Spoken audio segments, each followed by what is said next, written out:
And welcome, everybody. Welcome, Rodrigo. How are you? Hey Stefan, how are you? It's a pleasure to be back here Yes. from the 1990s because of the quality of my camera. La calidad de mi Okay. cámara todavía no es muy buena, pero pronto conseguiremos algo mejor. No, you're looking good, Rodrigo. Okay, so today we have a very interesting topic. So, Rodrigo, what's today's topic? Can you tell us? Yes, we're going to talk about models of deduction. This is very important in English and we use it very often. It's true. And models, they can change, the meaning can change a lot. So, for example, one of the models that we're going to see today is can't. And we usually use can't for I can't do this, okay? But it's also a model of deduction. Así que es importante que tengamos claro los diferentes usos que le podemos dar a los verbos modales. Vamos a empezar con el primero. So the first one is must. So, Rodrigo, when do we use must as a model of deduction? We use must when we are completely sure that something, well, maybe not completely sure, but we think we're sure we have all the possibilities of something being true. Yeah. Again, we're talking about deduction here. So we're not completely 100% sure of anything because it's a deduction. Yeah. Es una deducción, ¿verdad? Así es que no podemos estar completamente seguros de lo que vamos a decir. Pero desde nuestra perspectiva, yes, in this case, we're sure, we think we're sure something is true. Exacto, ¿no? Y el must es el que tiene el mayor grado, ¿no? de certeza, de que estamos seguros de eso. Usamos el must.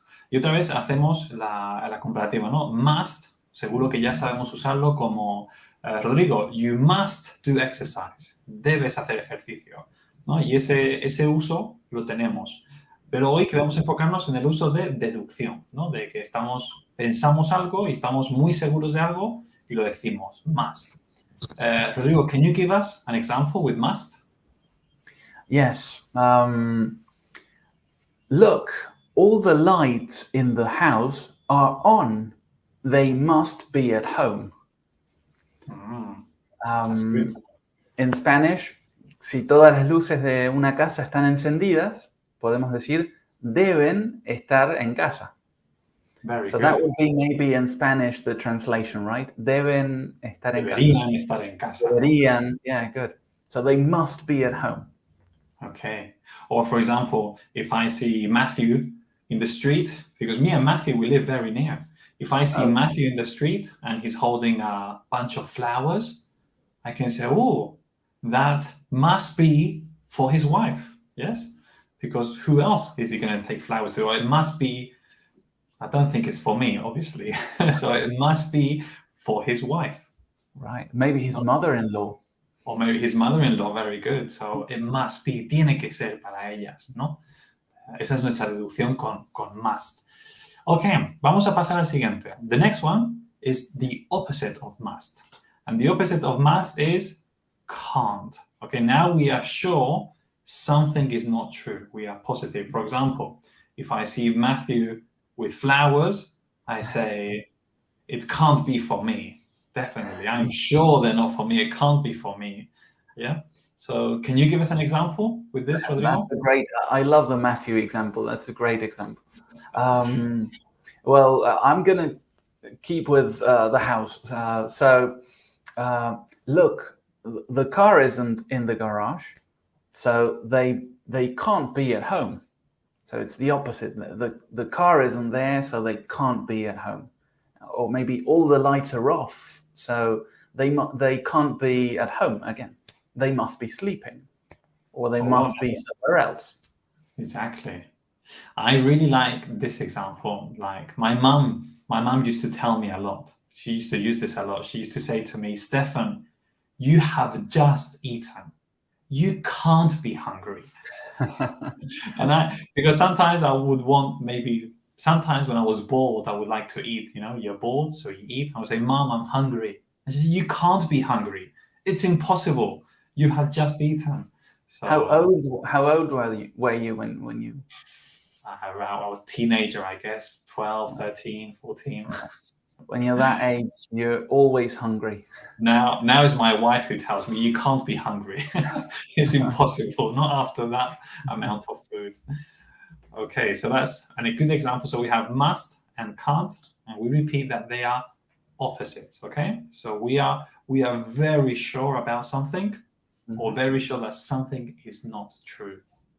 Okay, so Matthew, when we are not so sure, what do we use? So we have the middle ground there, which is might or may or could. So we could say, if we're still sticking with the house example, look, the car is in the garage, so they might be at home. So I'm not sure if they're at home, but it's a possibility. So they might be at home. Puede que estén en casa o podrían estar en casa. Okay, and that example, they might be at home. Could I change might and use may or could instead? Yeah, you could say they could be at home perfectly well, 100%. So they're interchangeable. And the meaning remains the same. Yes, it does remain the same. Okay, we use it sometimes also when we are trying to think where someone is. Like someone should be here, for example. Let's continue with Matthew because we already mentioned him. Let's hope he doesn't hear this podcast. So we could say, oh, where is Matthew? Well, he might be sleeping because yesterday he was out partying. So we don't know. This is a maybe, he might be sleeping. Where do you think? Where could Matthew be? Where do you think he could be? Well, I think he may be at his mother-in-law's because he loves her very much. He might be, he could be. Can we ask questions with these modal verbs? For example, yeah, I could say, could he be at the cinema? I might ask you, could he be at the cinema? What do you think? Well, he might be at the cinema.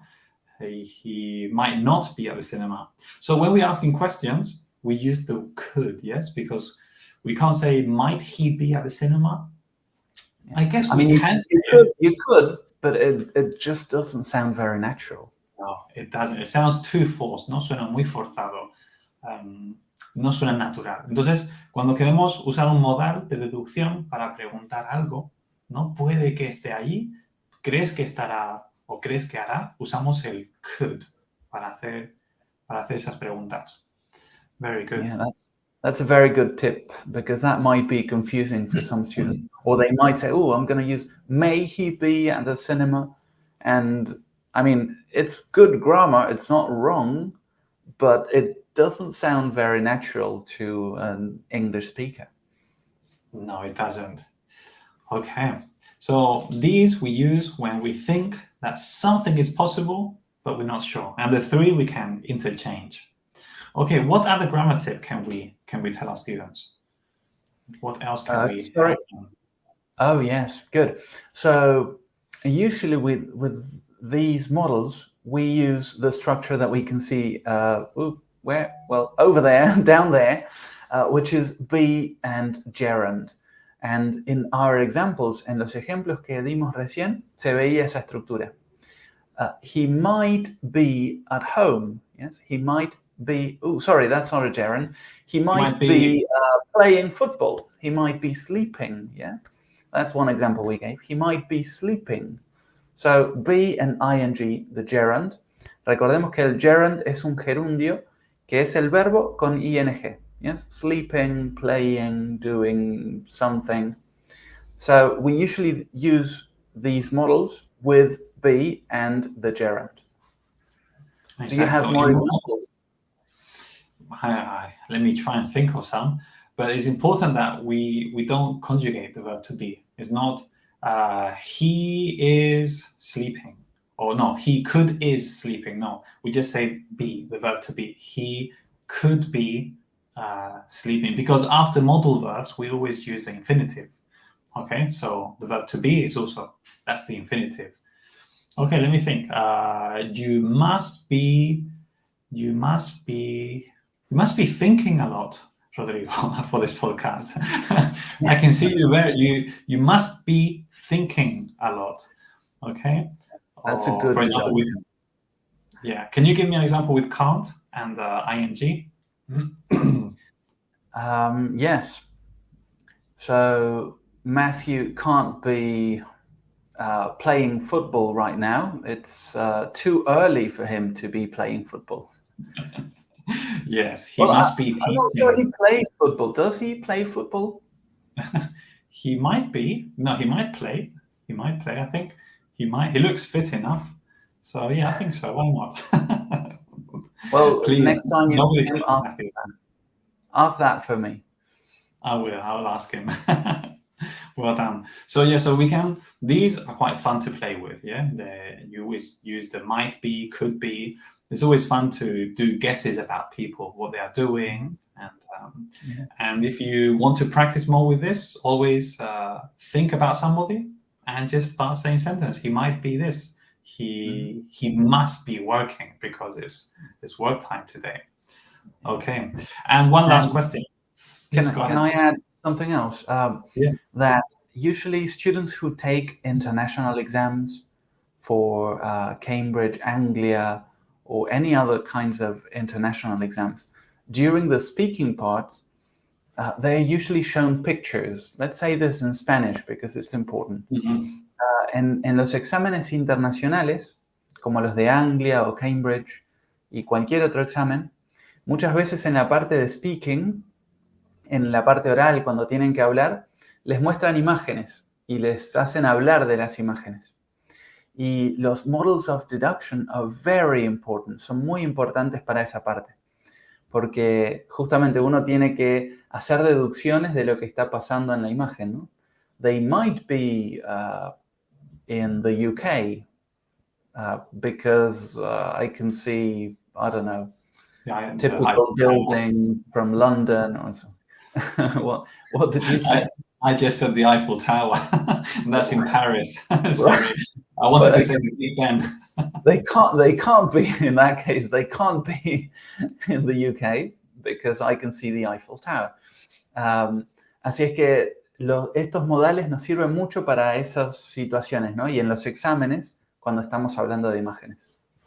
Yeah, that's a very good tip. When we have to describe the picture, you need to not just say where everything is, but also do some deduction. Well done. Okay, and my last question, Rodrigo, what if a student wants to have a lesson with you or wants to learn a bit more? Where can they go? Good.